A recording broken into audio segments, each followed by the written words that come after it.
Car रेसिंगच्या formula 1 जगतावर अनिश्चिततेचं वातावरण निर्माण झालं असलं तरी मुंबईतल्या आयआयटीच्या विद्यार्थ्यांनी मात्र पुन्हा एकदा फॉर्म्युला 1 रेसिंग कार तयार केली आहे।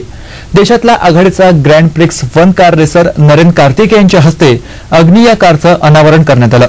पवईच्या आयआयटी मधल्या 24 विद्यार्थ्यांच्या चमूनं ही कार तयार केली आहे।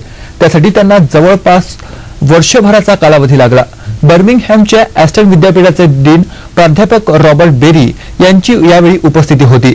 जगभरातल्या 100 विद्यापीठांच्या अभियंत्यांनी तयार केलेल्या अशा कारच्या स्पर्धेत आता अग्नि उतरणार आहे। गेल्या वर्षी आयआयटी पवईच्याच विद्यार्थ्यांनी तयार केलेल्या वायू या फॉर्म्युला कारनं आंतरराष्ट्रीय स्पर्धेत 6 पैकी 5 पारितोषिकं पटकावली होती।